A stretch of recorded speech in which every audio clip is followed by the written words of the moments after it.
November 25, 1943, midnight, the black waters of the Solomon Islands.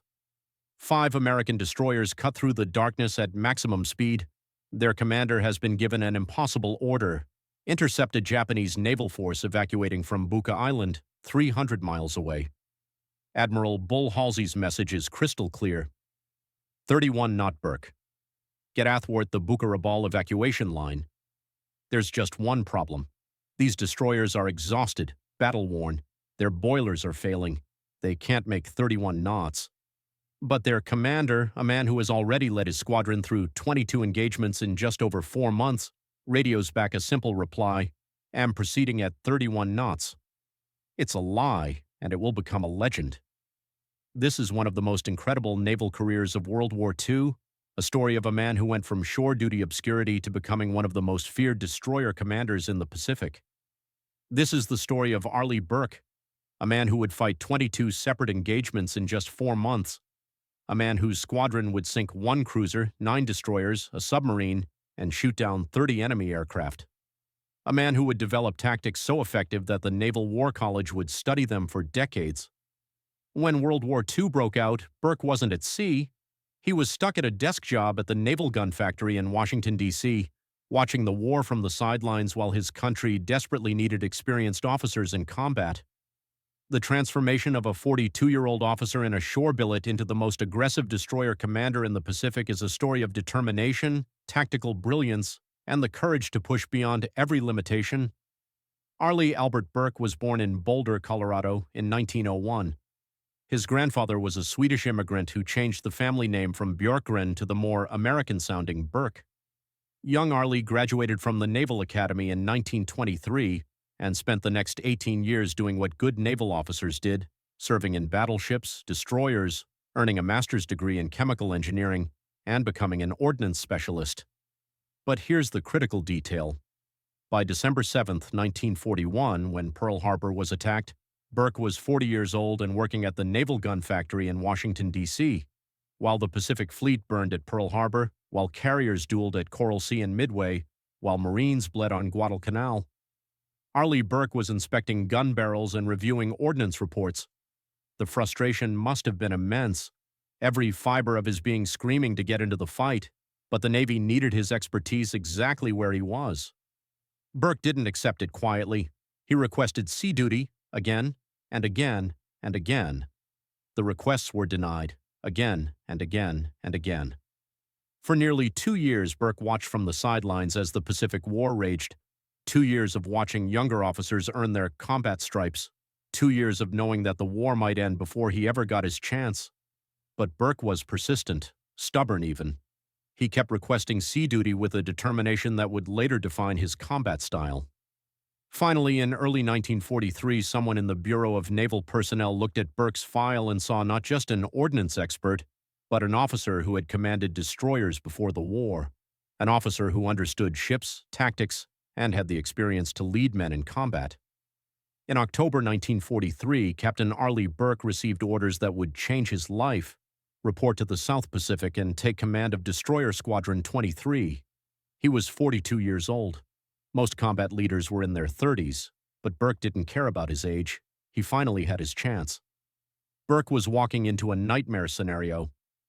The Solomon Islands campaign had been brutal. The Japanese Navy owned the night. Their destroyers were faster, their torpedoes deadlier, their night fighting skills superior. The waters around Guadalcanal had become known as Iron Bottom Sound because of all the American ships rusting on the ocean floor. Burke was about to face an enemy that had every advantage except one. October 23, 1943. Burke arrives at Espiritu Santo in the New Hebrides to take command of Destroyer Squadron 23. The squadron had already earned a nickname, the Little Beavers. The name came from the popular Red Ryder comic strip, where Little Beaver was the loyal companion to Red Ryder. The squadron adopted it because they were busy as beavers with constant combat operations. Burke's new command consisted of 8 Fletcher-class destroyers, USS Charles Osborne, his flagship, USS Claxton, USS Dyson, USS Spence, USS Converse, USS Stanley, USS Foote, and USS Thatcher. These were modern ships, The Fletcher class was the backbone of the American destroyer force. They displaced 2,100 tons, could make 38 knots at top speed, and packed 5 5-inch guns and 10 21-inch torpedo tubes. There was a problem, a serious problem. These ships had been in constant combat since September. They were overdue for maintenance. Their crews were exhausted. Their boilers were unreliable. Some of the ships could barely make 30 knots, far below their designed speed. And Burke was walking into command of a squadron whose previous commander had just been relieved. The crews didn't know him, they had no reason to trust him, and they were about to face the Japanese Navy in some of the most dangerous waters in the Pacific. Burke knew he had to establish his command philosophy immediately. He gathered his destroyer captains and laid out what would become known as his Doctrine of Faith. It was revolutionary for its time. Instead of micromanaging every decision, Burke told his captains, "When in doubt, attack." He gave them unprecedented freedom to make their own tactical decisions in combat. He trusted them to use their judgment. He also made one thing crystal clear. If it will help kill Japs, it's important. If it does not help kill Japs, it's not important. This was going to be an aggressive squadron. They wouldn't wait for the enemy to come to them. They would hunt. Burke also trained his squadron relentlessly. Even though they were already battle-tested, Burke drilled them on night fighting tactics, radar usage, and coordinated attacks. He knew something that many American commanders were still learning. The Japanese advantage in night combat wasn't magic. It could be overcome with superior tactics, better use of radar, and aggressive leadership. Burke had only days to prepare his squadron before their first major test, and that test was coming fast. The key players in this story were carefully positioned across the Pacific theater. Arleigh Burke, commander of Destroyer Squadron 23, 42 years old. Aggressive, innovative, and about to prove that age is just a number in combat. The Little Beavers, 8 Fletcher-class destroyers of Desron 23, battle-worn but determined. Each captained by officers Burke would give unprecedented tactical freedom. Admiral William Bull Halsey, commander of the 3rd Fleet, known for aggressive tactics and colorful language, he would be the one to give Burke his famous nickname. Rear Admiral Aaron Tip Merrill, commander of Task Force 39, the cruiser-destroyer force supporting the Bougainville invasion. Burke's immediate superior and an excellent tactician in his own right, and on the Japanese side, Rear Admiral Sentaro Omori, commander of the Japanese force at Empress Augusta Bay, leading 2 heavy cruisers and destroyers to stop the American landings. Captain Kyoto Kagawa, commander of the Japanese evacuation convoy that Burke would hunt on November 25th. The setting was the Solomon Islands campaign, autumn 1943. The Americans were pushing north toward Bougainville, trying to isolate the massive Japanese naval base at Rabaul. Every island was a battle, every mile was paid for in blood. Burke's squadron would operate in the slot, the narrow waters between the Solomon Islands where the Japanese had run supply convoys for over a year. These were waters where American ships had died by the dozens. Now it was Burke's turn to change that equation. November 1st, 1943. Just 9 days after taking command, Burke faces his first major test. American Marines are landing at Cape Torokina in Empress Augusta Bay on Bougainville Island. It's a critical operation. If successful, the Americans can build airfields within range of Rabaul. The Japanese know this too, and they're not going to let it happen without a fight. Rear Admiral Omori sortied from Rabaul with a powerful force, 2 heavy cruisers, 2 light cruisers, and 6 destroyers. His mission? Smash the American landing force and destroy the transports. Standing in his way, Rear Admiral Merrill's Task Force 39, 4 light cruisers and 8 destroyers, including Burke's 4-destroyer division. Burke's ships, USS Charles Osborne, USS Dyson, USS Stanley, and USS Claxton, would form the vanguard, screening ahead of Merrill's cruisers. The stage was set for a night battle. The Japanese excelled at these. The Americans usually didn't. Something had changed. The Americans now had effective radar fire control. And they had Arleigh Burke, November 2nd, 2:27 a.m. pitch black, squalls rolling across the ocean, the kind of night where you can't see your hand in front of your face. Then the radar screen lights up. Contact, multiple ships, coming fast. Omori's force has been detected. Merrill orders Burke's destroyers forward for a torpedo attack. This is exactly what Burke has been training for. The Japanese force is already disorganized from their own maneuvering, and in the darkness and chaos of night combat, things are about to get confusing fast. At 2:46 a.m., Burke's destroyers launch their torpedoes, 18 deadly fish racing through the dark water toward the Japanese formation. The torpedoes miss the main force but scatter the Japanese formation. Now it's a knife fight in a phone booth, ships passing at point-blank range, searchlights stabbing through the darkness, guns blazing. Burke's destroyers race through the Japanese formation, guns hammering. The Japanese destroyer Hatsukaze collides with the heavy cruiser Miyoko in the confusion. Both ships are damaged. The American cruisers open fire with radar-controlled guns. The Japanese light cruiser Sendai takes multiple hits. She's on fire, dead in the water. The battle isn't one-sided. The destroyer USS Foote takes a torpedo in the stern. 19 men killed. The ship is crippled, being towed by Burke's flagship. Then things get even more chaotic. In the darkness, Burke's destroyers get separated. Some ships think they're shooting at enemies and end up shooting at each other. The destroyer Spence is hit by friendly fire, thankfully minimal damage. By 3:30 a.m., the Japanese force is retreating. Admiral Omori has decided he's had enough. His formation is scattered, 2 of his ships are damaged, and he's lost the element of surprise. The Americans pursue. Burke's destroyers find the crippled Sendai and finish her off with gunfire. The damaged Hatsukaze is also caught and sunk. By 5 a.m., it's over.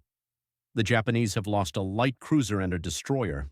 The heavy cruiser Miyoko is so badly damaged she'll be out of action until mid-1944. The Americans have 1 destroyer badly damaged but still afloat, and minor damage to other ships. More importantly, the landing at Bougainville is secure. The transports are safe. The Marines are ashore. Burke's first major battle is a success. He knows he made mistakes. His destroyers got separated. There was confusion in the dark, friendly fire.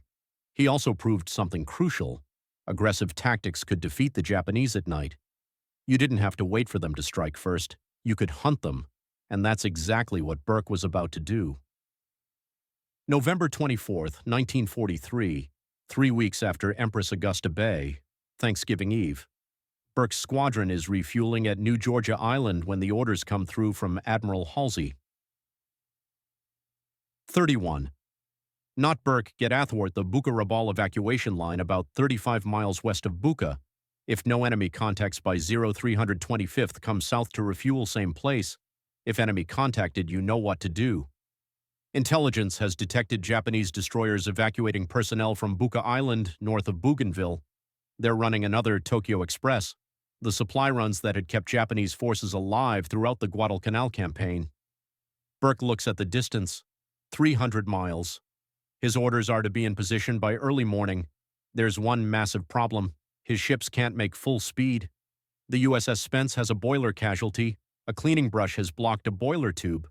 This limits the entire squadron to about 30 to 31 knots, nowhere near the 38 knots these destroyers were designed for. Burke knows if he reports this, Halsey might recall him. Someone else would get the mission. And Burke has been waiting 2 years for combat. He's not about to miss this chance. So Burke sends a message that would become legendary. Am proceeding at 31 knots. He's pushing his ships to the absolute limit. The engineers are working miracles down in the engine rooms. Every boiler is being coaxed for every bit of steam it can produce. 31 knots isn't enough. Not really. Burke is gambling that the Japanese will be slow enough, cautious enough that he can still intercept them. For hours, Burke's 5 destroyers, Charles Osborne, Claxton, Dyson, Converse, and Spence, race northwest through the darkness. The crews are at battle stations. Radar operators scan their screens. Lookouts peer into the night. 5 destroyers, Yugiri, Uzuki, and Amagiri, carrying evacuees, escorted by Makinami and Onami. They're running at high speed, completely unaware that Burke's squadron is waiting for them. Burke has the advantage of surprise. He has radar, and he has a plan. He splits his force. The 3 lead destroyers, Osborne, Claxton, and Dyson, will make the initial attack. The 2 trailing destroyers, Converse and Spence, will follow up if needed. At 1:56 a.m., Burke gives the order, fire torpedoes. 15 torpedoes streak through the water toward the unsuspecting Japanese destroyers. The first torpedo slams into Ugiri, then another and another.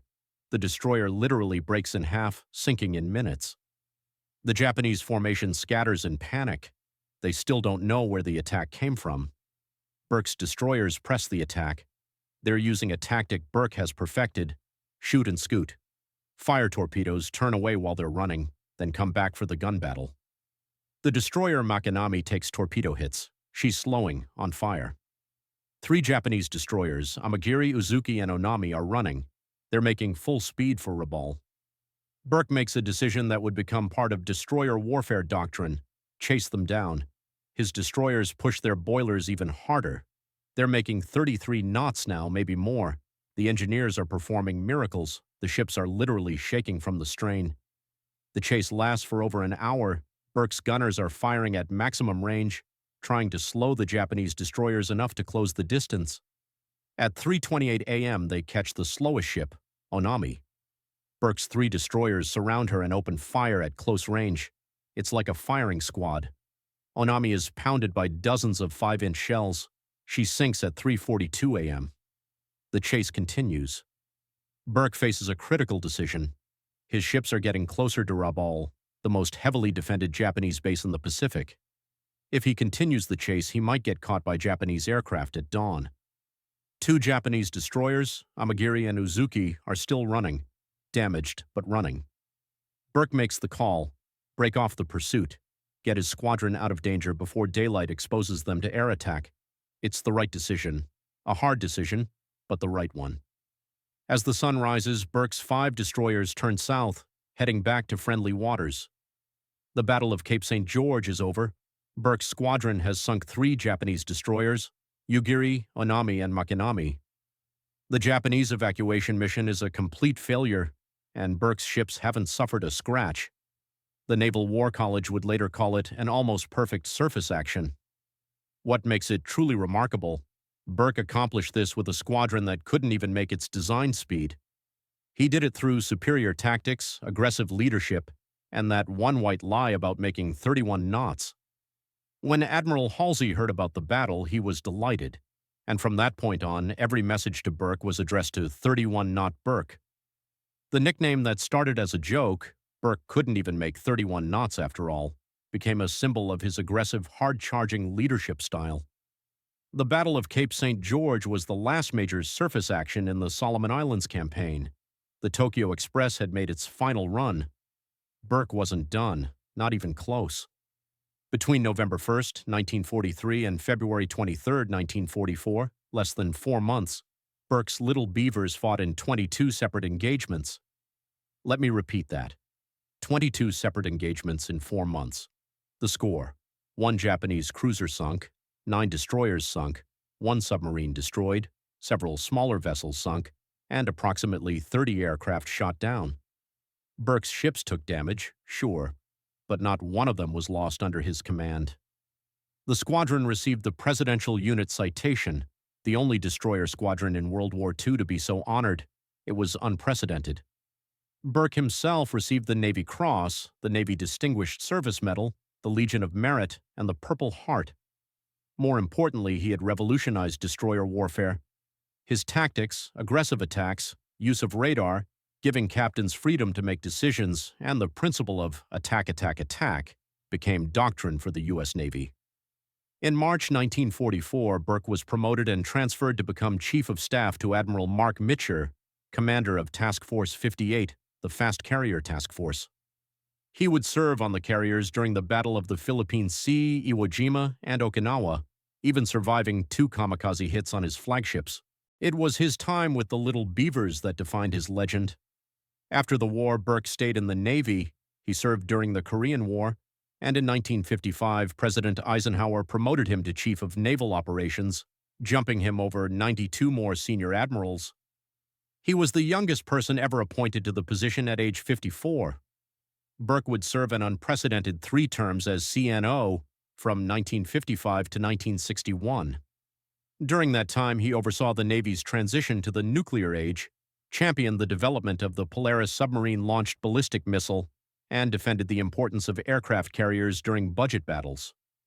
In 1991, the Navy commissioned the USS Arleigh Burke DDG-51, a guided missile destroyer and lead ship of her class. It was only the fourth time since 1861 that a ship had been named after a living person. The Arleigh Burke-class destroyers are still the backbone of the U.S. Navy today, with over 70 ships in the class.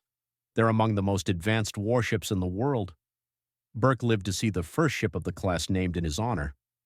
He attended the commissioning ceremony in July 1991, 5 years before his death in January 1996 at the age of 94. What made Arleigh Burke special wasn't just his combat record, though that was extraordinary. It wasn't just his tactical innovations, though those changed naval warfare. It was something deeper. Burke was a leader who trusted his subordinates. He gave them the freedom to make decisions, but also the training to make good decisions. He led from the front, taking the same risks he asked his men to take. He was 42 years old, middle-aged by military standards, when he finally got his chance at combat command. Many officers would have played it safe, trying to preserve their careers. Burke did the opposite. He pushed himself and his ships to the absolute limit. That message about making 31 knots wasn't about deception. It was about refusing to let anything stop him from getting into the fight. It was about determination, guts, the refusal to accept limits. The things that held Burke back weren't real. They were excuses. His ships couldn't make 31 knots until they absolutely had to. Then they did. Burke spent 2 years fighting to get offshore duty, 2 years being told no, 2 years watching the war from the sidelines. A less determined man would have given up. Burke never did, and because he didn't give up, he got his chance. And when he got that chance, he seized it with both hands and never let go. In just 4 months of combat command, Burke achieved what most officers don't achieve in entire careers. He saved countless American lives by protecting the Bougainville landings. He helped end the Tokyo Express runs that had prolonged the war.